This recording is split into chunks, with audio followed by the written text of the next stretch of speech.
Welcome to the Organized Holistically podcast, where I help you get your business and personal life organized. I'm your host, Dana L'Oreal Morales, and I can't wait to share this episode with you. Today, guys, I am sharing with you part one of a two-part interview with Miss Jennifer Weber of the Entrepreneurship Collective.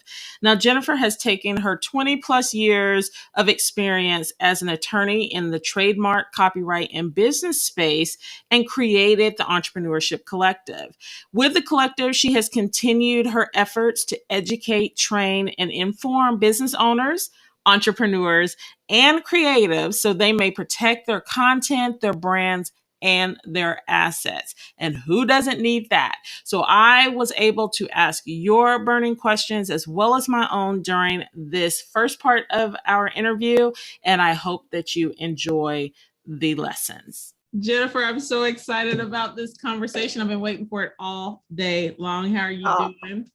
I'm so good and happy to be here. I've been looking forward to this as well. It's we finally connected. This is going to be great. Yes. So I know who you are, but for our listeners, can you share a little bit about you and your background? Absolutely. I'm Jennifer Weber, founder and CEO of the Entrepreneurship Collective, and that has been around in some form or another, whether a formalized name or not, for the past 4 years. And I started it to use all of my background as I've been an attorney over 20 years and specifically focused in the trademark and copyright area. That's why I wanted to go to law school, and I got to practice and all of that. And then I started having the opportunity to teach classes and really meet entrepreneurs at a level before they're ready to hire an attorney. They're getting started and just all the education that's necessary. It's kind of like if you could take law school in a semester in high school or college, or just, outside of any of those institutions, so that you have, a good understanding of how things might affect you. So that's essentially why I started Entrepreneurship Collective. And my tagline for that is creating solid foundations in business. And so it's really because I'm an entrepreneur. I have been for over 20 years, and I have sat with those forms and gone, it should be simple, and I'm smart, and why can't I figure this out? And why does it have to be so complicated? Why is it so complicated? And why did it take me a week for a one-page form?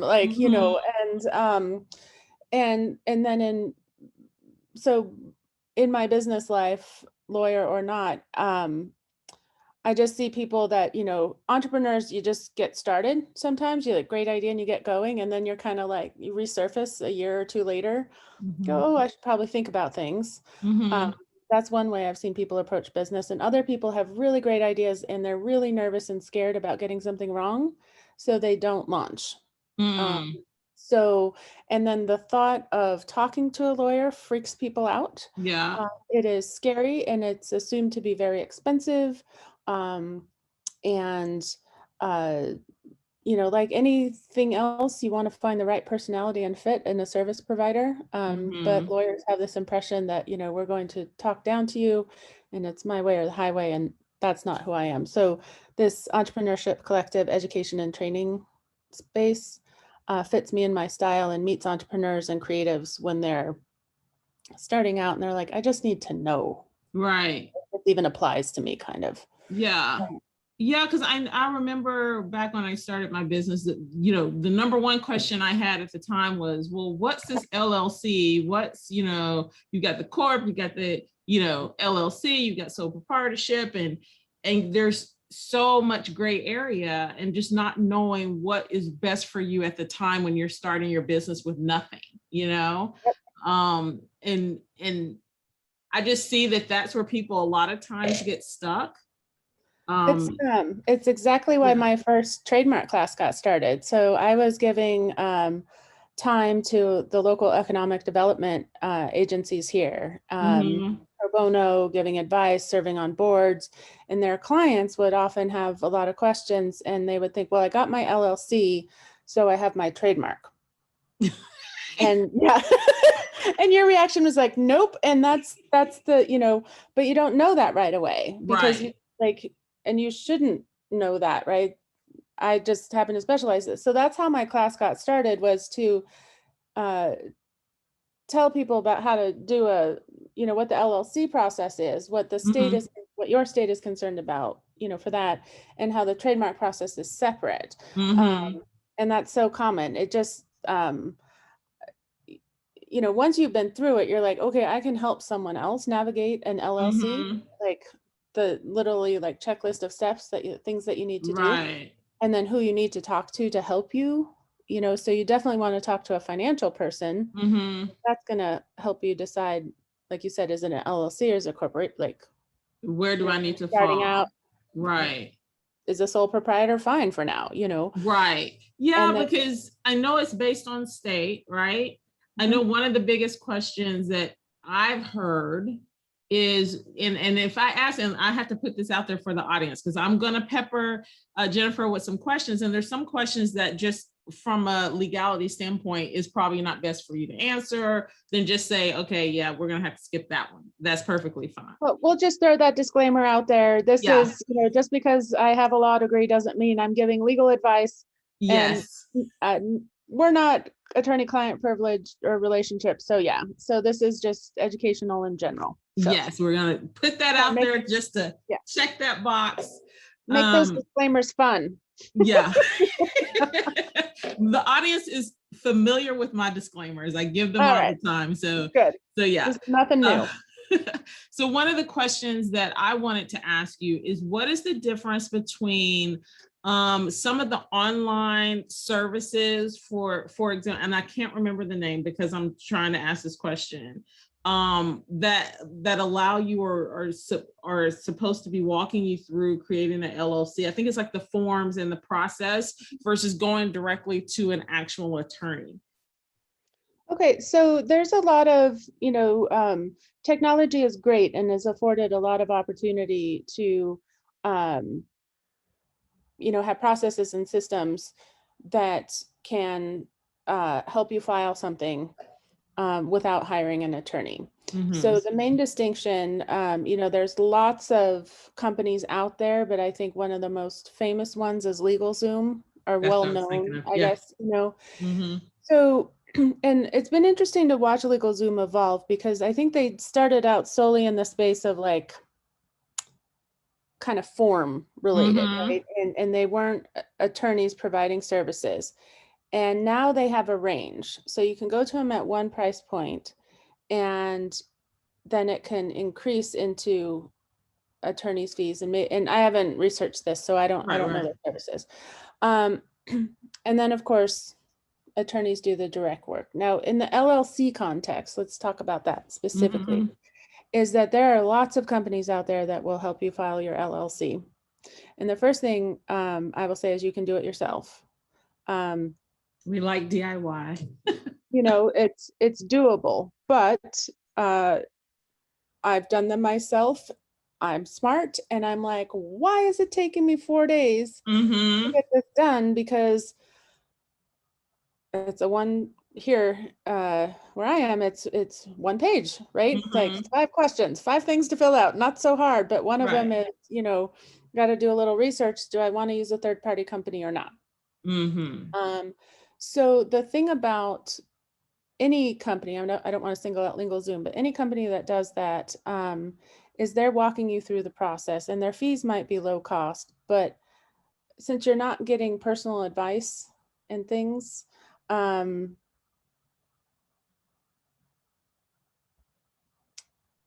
I don't know how much support there is, and because they legally can't give you advice, Mm-hmm. I actually had someone reach out to me and said she was gonna, a friend of mine, was going to start an LLC, and should she use LegalZoom? And my response was, I'm like, you can totally do it yourself. And I said, but in full disclosure, I am preparing a course that walks That through will all these walk you steps, through it. and guides and explain what these things are and have resources and things. And I said, so if you want to be market research for me, I will talk you, explain what Mm-hmm. these steps are. And So there's attorneys that will do the whole package, and I've seen things, and I don't know what the online space is, if it's $100 or whatever, but you could see it $500, $750 to form your LLC, because what's important is that just filing with the state, that's the first step. There's a lot of other things after that that need to be done that you might not be aware of. And so when you're on a limited budget, paying an online service just to do the filing for you, plus the filing fees, may not be the best use of your dollars. Gotcha. So sort of a broad answer. And I would say that the more complex your situation is, if you're two people in an LLC, if you are going to have a partnership or a corporation, the more complex it is, I would not hesitate to say, go find a lawyer. Just be prepared to, as a business, have financial advice and legal advice in your budget. There are times when it's DIY is appropriate. It's very common when you're starting out.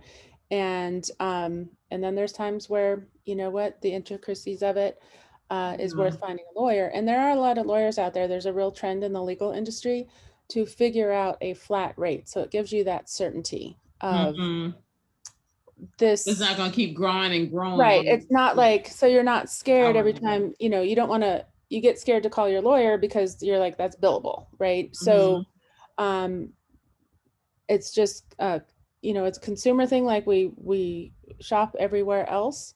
But one thing is that, attorneys are bringing their experience and all of that with them. So if it's 3 hours and $1,000, because that's their hourly rate, that is a value, but it might not fit your budget. So, there's different ways to navigate it.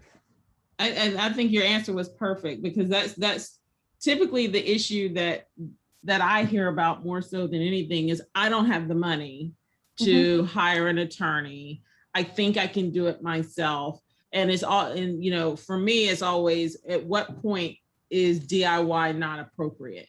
And knowing where that line is in your particular situation is important going forward. But I love what you said about having a budget for legal, right? You gotta, we can DIY, like I'm figuring out Canva for my marketing, right? Like, but that's not going to hurt anyone or my business. It may not be the most beautiful design, right? But that's, so I might be mildly offensive with that, but it's not going to hurt my business or someone else's. And so the biggest thing about when you're choosing where to spend your dollars, buy the template. Like if there's a template out there, a legal contract that you need, spend the money, and buy that if you're not going to go with an attorney, but at least it's something that's been attorney drafted. There's a lot of, if you are in certain industries, there are probably templates for your industry by a trade association, right? There are a lot of ways to find something that has at least been written on purpose for your kind of business. For your type of business. Because the worst thing that can happen is that, let's say you and I are talking, I'm in Montana, right? And I'm like, hey, can I, you have an LLC, can I just use your documents? And I'm in Tennessee, and that could be completely different. Yeah. Right. But let's say we don't know any of that. You're like, yeah, sure. I know that was hard. Here's my operating agreement and all this stuff. And so I'm just like, and I cross out Tennessee and I put in Montana, right? Like, that seems logical. It's very, very common, but state specific law is very, very different. In the context of an employment agreement. Okay. So I'm from California, where it's at will, right? Like most of the country. Yeah. I live in Montana now. It is not at will employment.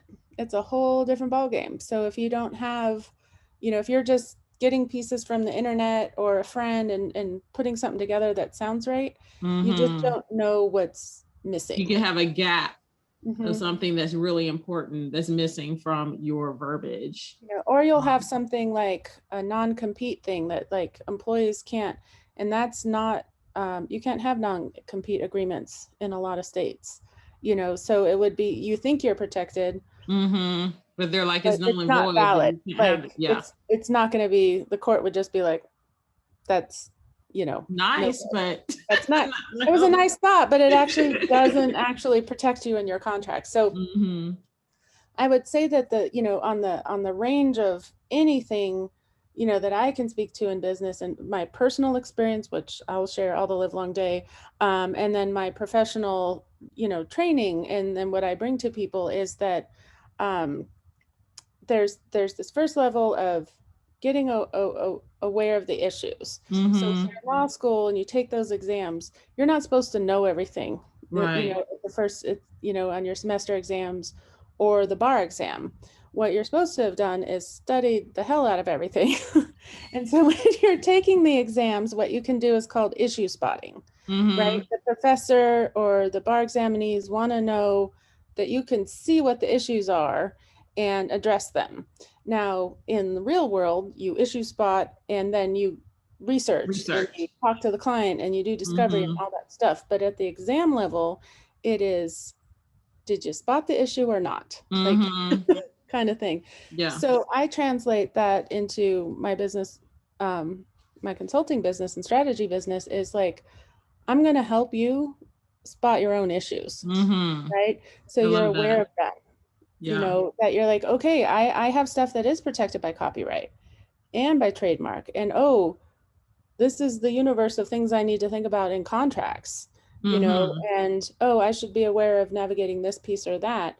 And then it's overwhelming because Yeah. the entrepreneurial to-do list is a lot. Mm-hmm. But Yes. but and it's just like you're like, I'm just going to take a nap for about 4 weeks and I'm going to get back to this, right? I mean, there's days you feel like that, Mm-hmm. or I feel like that, and so the first thing is to, you know, if you can understand what applies to you and just in a very matter of fact way and not feel like it's a to-do list, it's a to be Mm-hmm. aware of list, right? And Yes. then what I do either through trainings and I've got to come up with a better word. I'm still working on the name for it, but I usually call it like an audit, right? Let's sit down and Mm-hmm. look at, better word is snapshot. Let's take a snapshot of your business, you know, Mm-hmm. answer my questions. Let's see where you're at. And then I can say, well, all right, may not have been aware of this, you know, and then there's Right. a roadmap to really respectful of budgets, right? What can you be proactive about without spending dollars? What's going to cost more, strategies in that? Mm-hmm. And then you feel more in control, Right. you know. Because if you know that I don't have the money now, but roadmap wise, I need to be able to get here when I do have the necessary funds. Like I think for any business owner, that's going to be helpful because you can earmark that money and say, okay, when I have an excess of X dollars, I can make this happen in my business. Yeah, and so Yeah. you know, like for trademarks, for example, you know, you've got maybe your business has one trademark for the business, Mm-hmm. and another business is uh, creates courses, you know, and there's going to be a number of them, and a lot of those may be trademarked, or you know, Mm-hmm. there's going to be a lot of content that needs to be protected by copyright. So one, you know, I help. Well, you'll love this. I help you create internal systems so you're tracking everything. You'd be so proud of me. You know, I may not have all my systems in place, but I do help people like, you know, so it's like, all right, we've released a course, we want to do XYZ, this, that, and the other, understanding what the costs are. And when I talk to artists who are, you know, very interested in making sure they're handling the business side of their passion and their work, you know, Mm-hmm. I remember talking to one artist and saying, you know, how you decide what you're going to file for copyright on with to register, and what the fee was, which is $35 to $55. And I just loved her response because she's been active in thinking about the business side of things. And she's Mm-hmm. like, okay, I'll just build that into the price, you Yeah. know? Yeah. Like if you know that, it's like, okay, now I can think about, because that's one of the big questions I get a lot is, well, how do I know what to price my product, or how much do I, what do I charge? And I'm like, well, you got to take a lot of things into consideration as you develop this price. You don't just pull it out the sky, Yeah. you know? You know, it's like, you know, if you have a digital business and no inventory, and so your main expenses are, you know, the tech that keeps you online and stores all your data, that's going to Hmm. be a lower entry into business. I mean, it's startup cost, right, for Right. computers and printers and stuff, but on average, it's a lower entry point. And but if you're a content creator, your budget for copyrights and trademarks better be there, right? Hmm. And Hmm. contracts, because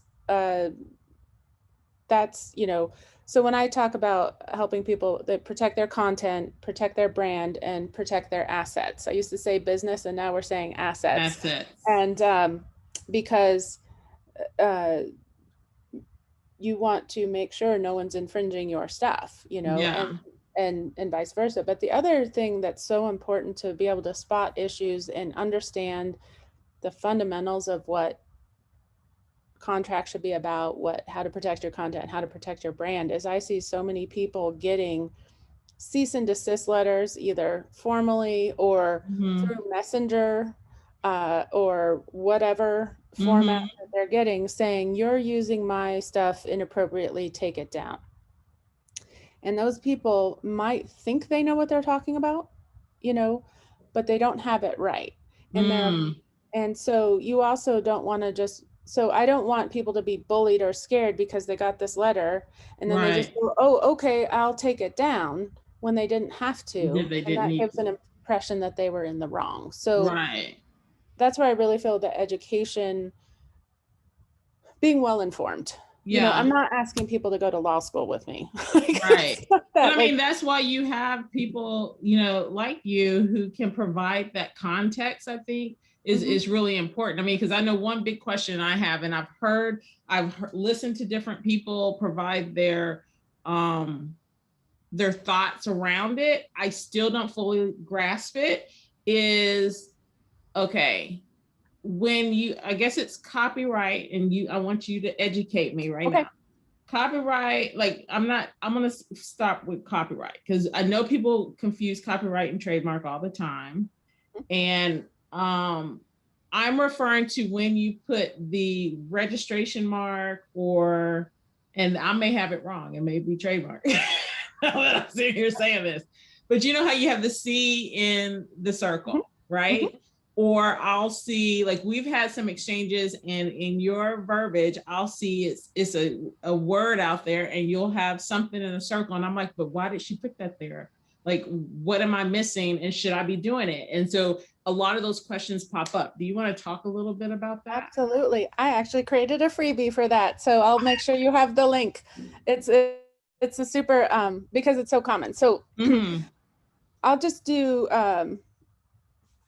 it's so funny. So you can see me since we're talking by Zoom, but your listeners can't. But intellectual property is an umbrella concept, and I am physically unable to not make an umbrella shape with my hands when I say that. So that's why Dana's laughing right now, because I'm just like, umbrella concept, umbrella term. But that's a visual, right? You guys Yeah. can see the umbrella now. So that, and what, so intellectual property as the umbrella, and that covers patents, trademarks, copyrights, and trade secrets. There are Ooh, four that's a different new term. I categories, hadn't heard that one before. yeah, of intellectual property. So patent lawyers are, um, folks that have gone to law school who have, um, either a full degree or a certain amount of uh, education in certain categories: engineering, biology, now computer science, those kinds of things. Mm-hmm. And there is a separate patent bar that those folks sit for, with the United States Patent and Trademark. And that, from what I understand, that exam is really to process and do you really understand how to draft a patent, be a patent attorney. Mm-hmm. Um, those folks, so a patent can be you know, an invention, it can be a pharmaceutical, it's something that hasn't been done before. There's terms of art, new and novel. I am not a patent attorney. For 10 years I did work with them in an IP litigation boutique, so Mm-hmm. I've done, you know, I have all that litigation background, seeing when things fall apart, you know, best intentions, that kind of thing. So patents is very specialized, and so typical business owners I meet aren't in need of a patent attorney. That's not true for everyone. You might have a device or a process or things, and then I will definitely, there are free resources to get you connected to that education. Trademarks are to the brand. Okay, when you think about brand names, logos, they can be words. Think of every coffee company. I've got coffee on the brain usually when I give these talks. So I always say, when you're driving down the interstate, tired, dragging, want a cup of coffee, what signs just popped in your head that you can stop at? Starbucks. Right? Or Seattle McDonald's, Best, I guess, is one of Seattle's Best, or McDonald's, Burger King, the truck stop in your, the regional right. area, regional coffee shop, all of that. When you think about that, what the image you saw in your head might just be a logo, not even words. That's a trademark. That is the power of a trademark, because that is a trademark serves to identify the source of goods and services. So I see that logo, I see that phrase or tagline, I know what they provide. The Nike check, the swoop or whatever. Exactly. Swoosh, So whatever. Nike's a great example, where Nike is a trademark, the word itself, and then the swoosh is a trademark, right? We all know when we see that alone that that's Nike. They such dominance. And we also know Just Do It is Nike. That's a tagline. So they're a great example of the 3 different ways you can think about trademarks. Trademarks can also be colors or sound, but commonly it's words, phrases, and images. Gotcha. And then copyright. So we're back to this umbrella, right? The third under the umbrella is copyrights. And that is when we're talking about content. So it's your creative work. It can be sculptures, written choreography, architectural designs, books, movies, music, the score, it's your online course that you've created. It's a combination of things, but that is protected by copyright. I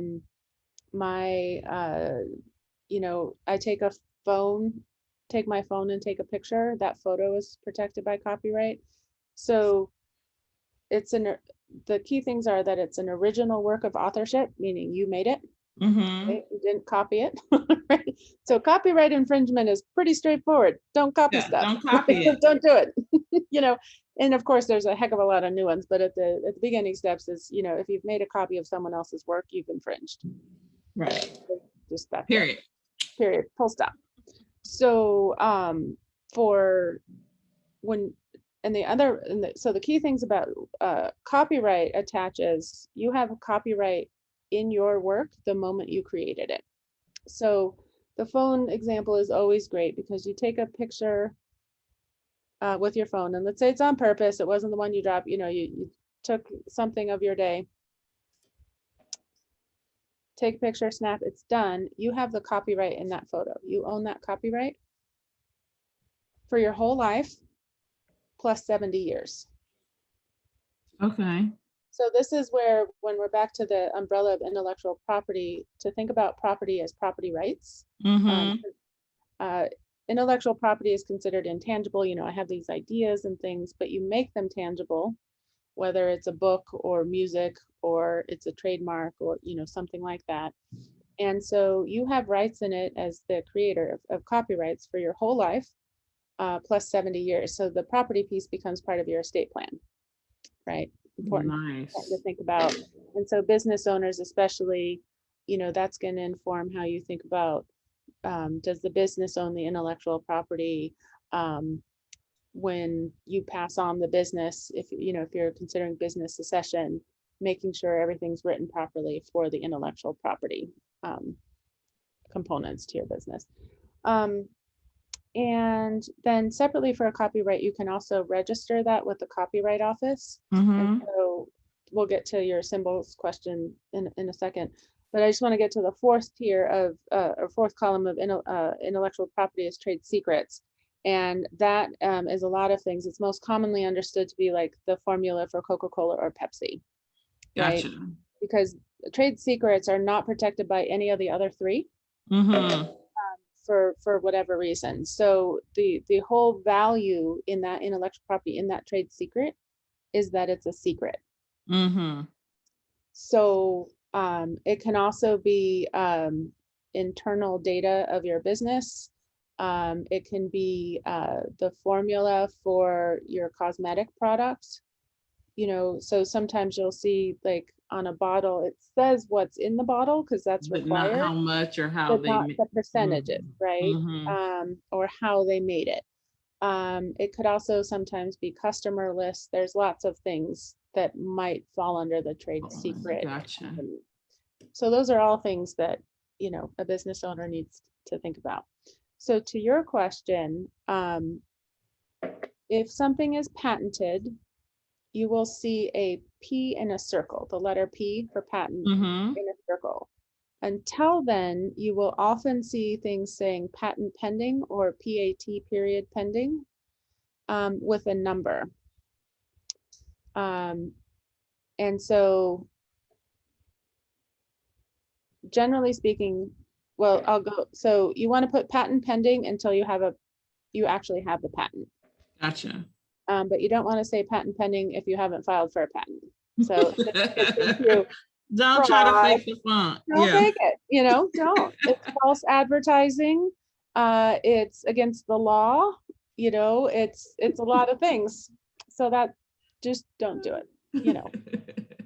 So with trademarks, similar idea is that you're building rights in your trademark. So if you haven't filed for, if you've been operating under your brand, for the last 5 years, and you're just hearing me talk now and go, oh, maybe I want to register that trademark, it is not too late.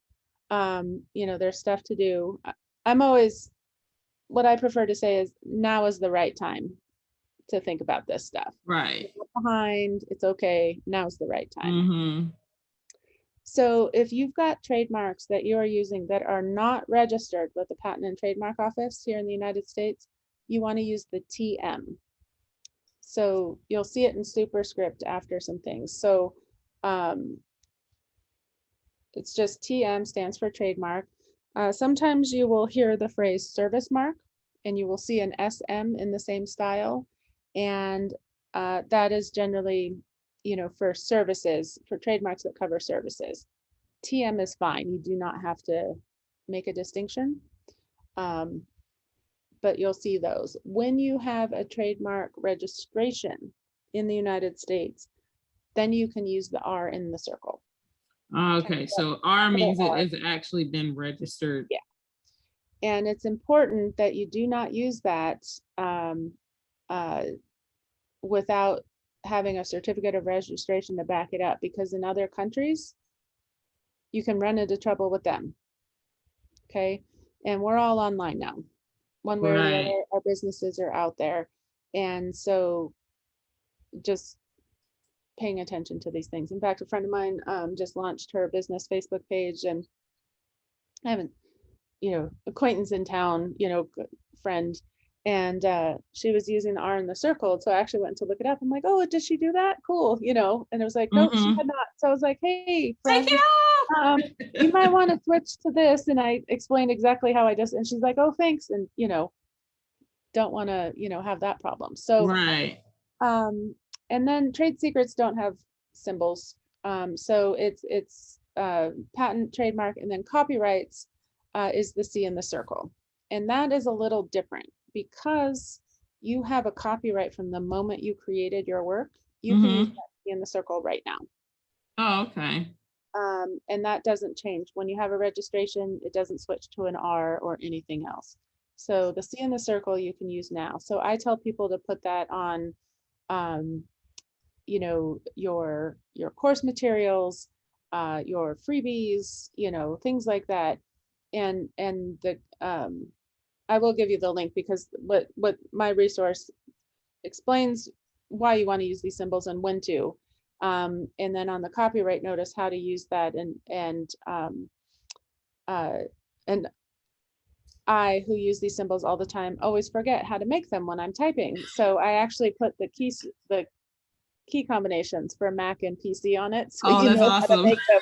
Because it's like, I'm like, seriously, Jen, do I have to Google this one more time to make my own darn document? It's so funny because I know that there's a shortcut, and sometimes I do it accidentally, not wanting to, but then when I need to, I can't. Can't find it. And then what might seem obvious gets you something else, and you're like, oh. Yeah. So, yeah. So what they are, the purpose of all those symbols are to tell other people that this signifies this is my intellectual property. Mm-hmm. And then whether it's TM or R in a circle is, you know, based on registration or not, that kind of thing. Gotcha. So it is a way to communicate. And then one thing I also talk about is like, from a visual standpoint, you're like, do I have to put this every time? No. I mean, there's just, you know, think about people, how they're interacting with your material. If it's a book, you know, it's sort of that convention, you put things the first time and, you know, you're kind of on notice, but not every time. Right. For the Right. website, you don't know how your customer's coming in to the website. So maybe it's the first reference on every page. Gotcha. Right. You know, That makes so sense. that's kind of stuff I think about. Yeah. Oh, I love that. I'm gonna have to put the freebie in the show notes so that everybody can take advantage of that. That'd be Definitely. fantastic. I'll make sure I get that to you after we're done. Yeah. Because I mean, I know that like I said, that's has been on my mind. I've had the question. I have no clue. So we went to an expert in the topic. Also, it's important because people will use it to be fake, you know, and so it might look scary, or they might say a letter. It's like, hey, that's my copyright, and have symbols all over the place, but it doesn't mean that is real, that it's real, or they have any power to do it. So I just say that anytime you get some message like that from people, you know, and especially if you don't know lawyers to ask, you know, or anything like that, just take a big breath.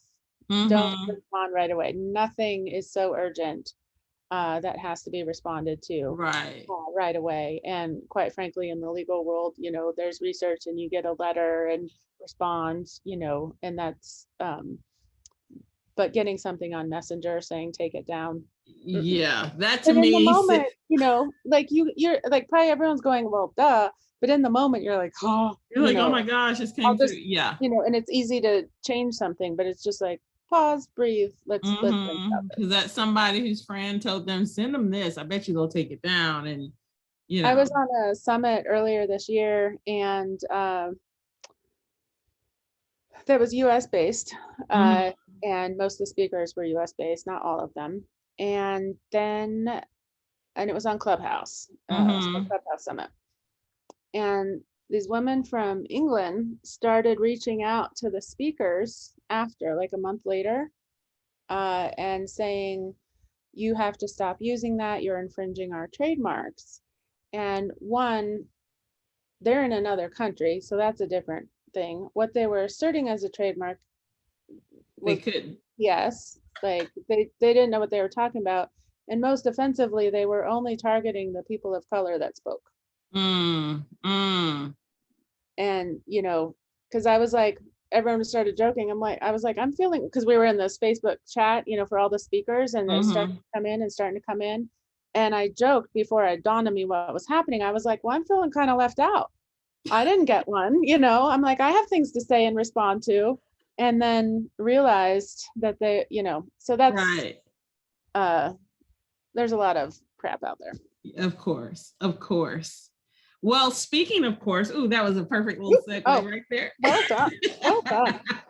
Didn't I tell you that was going to be a great episode? So I left you with a little teaser for what is coming next week when we finish listening to the conversation with Jennifer and we start talking about social proof and her new kudos system. So definitely mark your calendars and tune in so that you can hear all about it.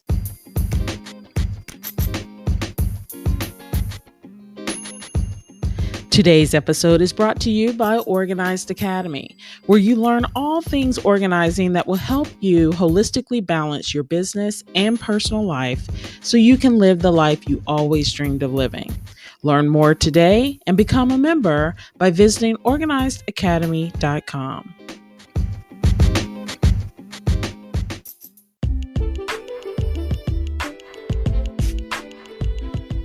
Thank you so much for listening to this podcast today, and I hope you found something that will help you in your organizing journey. If you did, consider leaving a comment or review so it will help others know the value that you received. For more information regarding this or any other episode, visit dlmorales.com.